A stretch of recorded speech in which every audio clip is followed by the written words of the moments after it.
커리어 사상 최고 파이트 머니, 챔피언 벨트보다 더 값진 승리. 그런데 그 순간 그는 글러브를 벗었습니다. 아무도 예상하지 못했습니다. 옥타곤 위에서 상대가 아닌 자신에게 패배한 남자, 화이트베어, 최원준. 도대체 그를 멈추게 한 건 무엇이었을까요? MMA 스토리의 중심에서 한국 격투기 시장의 격변을 몸으로 겪은 남자. 그는 왜 가장 화려한 시점에 모든 것을 내려놨을까? 오늘은 그가 남긴 마지막 인터뷰 속에서 드러난 충격적인 진실과 한국 격투계의 숨겨진 균열을 살펴봅니다. 채널 구독과 좋아요 잊지 마시고 다음 소식과 이야기들도 놓치지 마세요. 한때 로드FC의 상징이자 국내 미들급의 강자였던 파이터 최원준. 그가 은퇴를 선언했을 때 많은 팬들은 믿을 수 없다는 반응을 보였습니다. 경기에서 승리한 직후 커리어 최고 금액의 파이트 머니를 손에 쥔 그가 글러브를 벗는다는 건 상식적으로 이해되지 않았기 때문입니다. 그러나 그 결정은 충동이 아니라 오랜 고민 끝에 냉정한 선택이었습니다. 그는 말했습니다. 몸 관리를 제가 잘 못해서요. 짧지만 모든 걸 설명하는 한마디였습니다. 사실 그의 몸은 이미 한계에 다다라 있었습니다. 반복된 부상, 무리한 감량, 그리고 결정적으로 술. 그는 훈련 중 부상을 입고도 술을 마시며 회복을 늦췄다고 고백했습니다. 염증이 남은 채로 다시 훈련을 이어가며 인대가 삭아버렸다는 겁니다. 결국 그가 이긴 것은 상대였지만 버티지 못한 것은 자신의 몸이었습니다. 이 충격적인 고백은 팬들에게 깊은 여운을 남겼습니다. 은퇴 이유가 술이라니 너무 인간적이지만 너무 안타깝다. 자기 한계를 정확히 알고 떠난 게 진짜 프로 같다. 댓글들은 그를 비난하지 않았습니다. 오히려 한 사람의 솔직함에 박수를 보냈습니다. 그러나 이 은퇴는 단순히 한 파이터의 끝이 아니었습니다. 그것은 한국 격투기 씬 전체의 변화를 상징하는 사건이었습니다. 한편 팬들이 가장 많이 궁금해했던 질문은 하나였습니다. 황인수와의 재대결은 없을까? 두 사람은 과거 SNS에서 날선 설전을 벌였습니다. 자기 단체로 와라, 아니면 내 단체로 와라 라는 말싸움이 이어졌고 황인수의 Come to Daddy 라는 도발은 팬들 사이에서 밈처럼 퍼졌습니다. 그러나 최원준은 단호했습니다. 다시 싸울 마음은 없습니다. 자기가 졌는데 Come to Daddy 라길래 이건 진짜 심각하구나 했어요. 그 짧은 대답은 모든 감정을 대변했습니다. 황인수라는 이름은 여전히 최원준의 커리어를 이야기할 때 빠질 수 없는 존재입니다. 두 사람은 단순히 한 번 맞붙은 파이터가 아니라 시대적 상징처럼 엮여 있었습니다. 로드FC 시절 이 둘의 맞대결은 국내 미들급에서 가장 큰 관심을 받은 경기 중 하나였습니다. 경기 전부터 이어진 신경전, 그리고 경기 후에도 계속된 말싸움은 팬들에게 오랫동안 회자됐습니다. 특히 황인수가 SNS를 통해 Come to Daddy 라는 도 FA적인 발언을 남기며 팬들을 분열시켰던 장면은 지금도 밈으로 남아있습니다. 그때 최원준은 분명히 승리했지만 승자조차 불편해질 만큼 논란이 커졌습니다.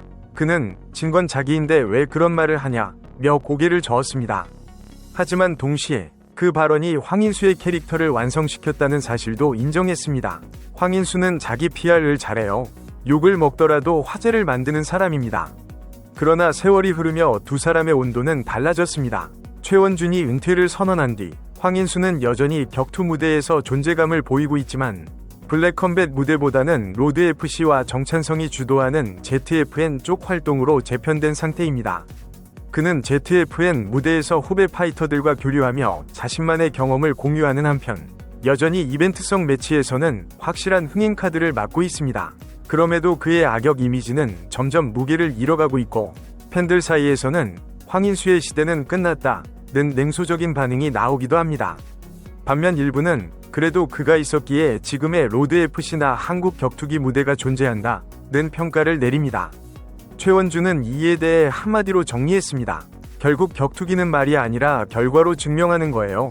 그 말은 곧 누가 더 많이 떠들었는지가 아니라 누가 마지막까지 버텼는가의 문제였습니다. 그리고 그 질문 앞에서 은퇴를 택한 최원준과 여전히 무대 위에 서 있는 황인수의 대조는 한국 MMA가 가진 두 얼굴처럼 느껴졌습니다.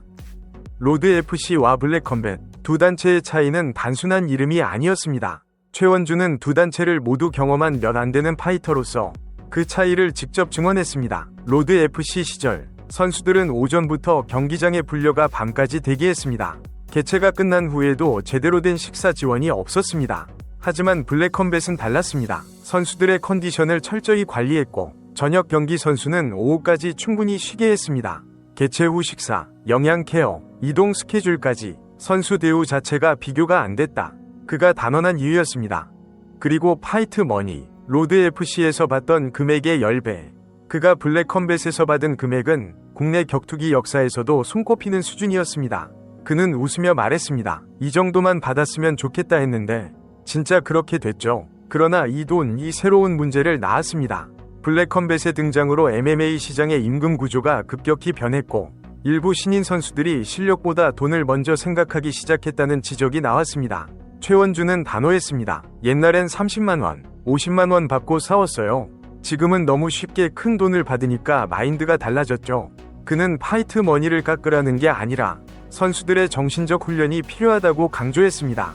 감독들이 교육을 해줘야 해요. 돈보다 정신이 먼저죠. 하지만 그의 비판은 단지 후배들을 향한 잔소리가 아니었습니다. 그 역시 현실의 벽에 부딪혔던 당사자였기 때문입니다. 블랙컴뱃으로 이적할 당시 그는 유튜브 단체로 도망갔다는 비난을 받았습니다. 로드에서 버림받았다는 말까지 들렸습니다. 하지만 그는 웃으며 반박했습니다. 버림받은 게 아니라 내가 안 한 거예요. 블랙컴뱃은 내 선택이었습니다. 지금 돌아보면 그 말이 맞았습니다. 블랙컴뱃은 단순한 인터넷 콘텐츠가 아니라 국내 MMA 구조 자체를 바꾼 플랫폼이 되었습니다.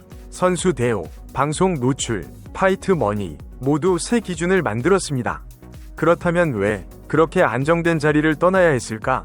이유는 단순했습니다. 몸이 버티질 못했어요. 최원준은 부상 누적에 더해 일상 속 훈련 강박에서도 벗어나지 못했습니다. 은퇴 후에도 그는 하루도 운동을 쉬지 않았습니다.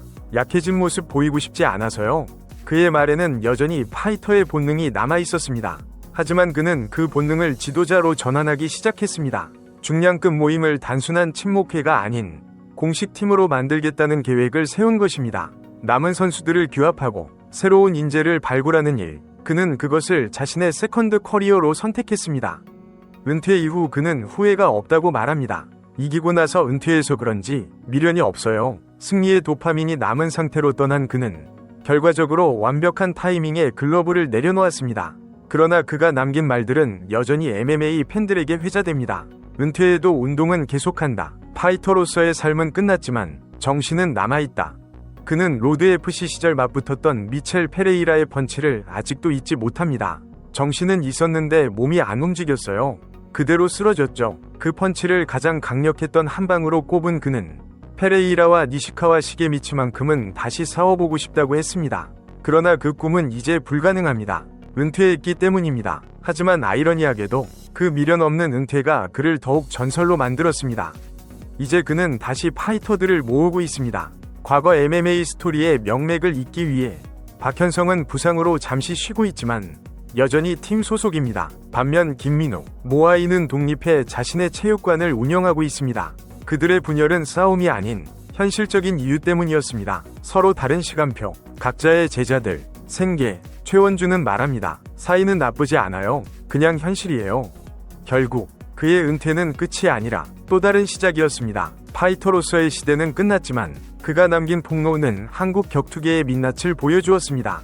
열악했던 환경, 불균형한 대우, 그리고 변화의 중심에서 새로운 길을 개척한 한 남자의 선택.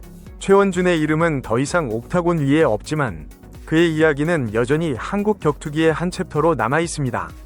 가장 화려할 때 멈춘 남자, 최원준. 그는 패배보다 더 어려운 결정을 내렸습니다. 스스로의 몸, 스스로의 한계를 받아들이며 새로운 인생의 라운드를 시작한 파이터. 화이트베어의 시대는 끝났지만 그의 싸움은 아직 끝나지 않았습니다. 여러분은 어떻게 생각하시나요? 최고의 순간에 멈춘 용기, 그것은 패배일까요? 아니면 진짜 승리일까요?